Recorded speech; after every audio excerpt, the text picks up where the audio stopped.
In advance. I'm good at missing. It's my natural state. So natural I often miss in advance. Mike's gone a few days searching for our new flat, and our old apartment, feeling strange, seems new. He fails to call one night, and I'm racked by dreams of places. A school, a seminary, a zoo, from which a founding presence has been ousted. That singer in darkness whose name I'm still guessing. That Rumpelstiltskin behind the damask of foliage, who greets me each day with a garbled blessing. I start to miss him this morning, as he warns his rivals. In our room, Dad still sleeps. Mom creeps about, trying not to edit the dream he'll relate, as she sips her last decaffeinated. Soon they'll be checking for forgotten chargers, awkward hugs. Soon they'll be on their way. Soon the way will go. Impromptu number 2. My flesh might have been the sky, might have been liquefied slate, or walls of the oldest and newest cities coming down like curtains cut free from their rods. My flesh might have been as unbroken as an iced over lake or this Palestrina mass that I enjoy thanks to technology and a system for the mass distribution of goods and an unsustainable power grid. My husband and I await a yes that will never come unless it's on another planet, one that might have been a star, a moon, dust, or emptiness. It's not the dawn that breaks, unless we take the verb to be transitive. Dawn is breaking the night, a long narrow breach that warriors of light broaden as they pour through it. Something unexpected is bound to happen. Someone you used to use with will return a phone call you made 6 months ago. Madeline's father will have a maddening time getting Maddie and her little sister, still in her cotton onesie, to emerge safely from the family SUV. Watch your fingers, Maddie. Move your hand. What colorful donuts await you? Maddie responds as she does to every injunction with 3 syllables that sound like das Bandit or just bend it. Bend it and a whole slew of troubles will be averted. The alarmed pigeon will not rush at your face. The stranger, blinded by boxes he carries, will not walk into you.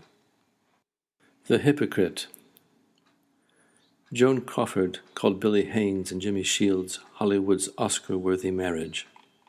Every time I misquote her, I wish I knew when she first said it. Before Billy told Louis B. Mayer, "I'll leave Jimmy when you leave your wife," turned on the heels of sharp shoes I picture with spats, and walked allegro, away from top billing, from any billing before Mayer could shut his mouth. Was it at the soirée Miss Crawford staged for the interior Billy made for her? I picture the Art Deco set of The Artist. Joan unrolled beside elongated white statue hounds, dictating with a pair of silver tongs. It could have been any time after final credits rolled, first on Billy, then on Jimmy. I defend, I extol him for following Billy, like an erstwhile Hindu widow in a tranquil rewrite of Sati. Mike, 14 years my junior, says he won't stick around if I go first, cueing my solo in the all-male Hypocrite chorus.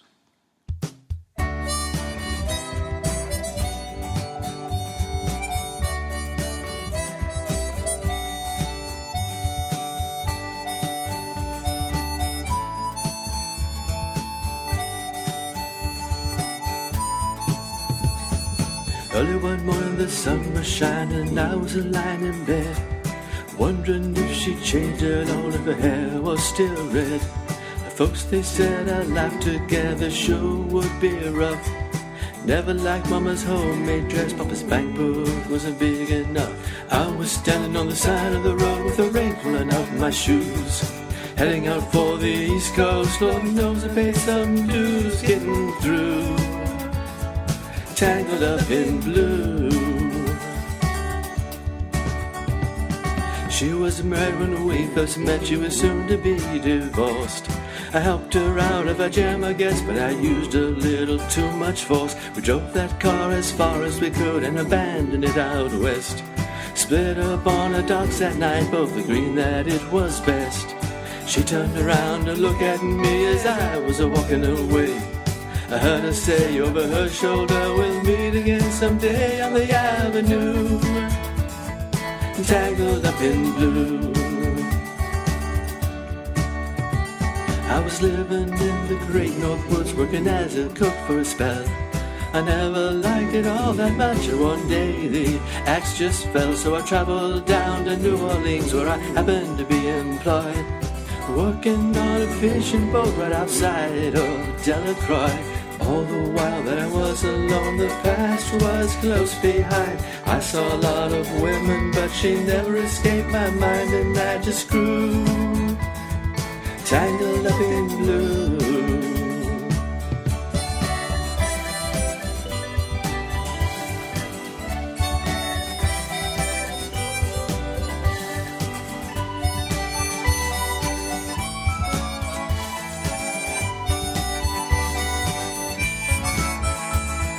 She was working in a topless place, and I stopped in for a beer.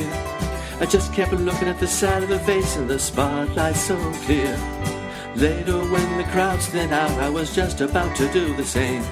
She was standing there behind my chair, said to me, "Don't I know your name?" I muttered something underneath my breath. She studied the lines of my face. I must admit I felt a little uneasy when she bent down to tie the lace of my shoe. Tangled up in blue. She lit the burner on the stove, offered me a pipe. Thought you'd never say hello, she said, "You look like the silent type."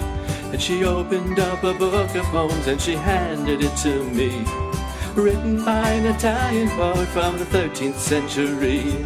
Every one of them words rang true and glowed like burning coal, pouring off of every page, just written in my soul from me to you.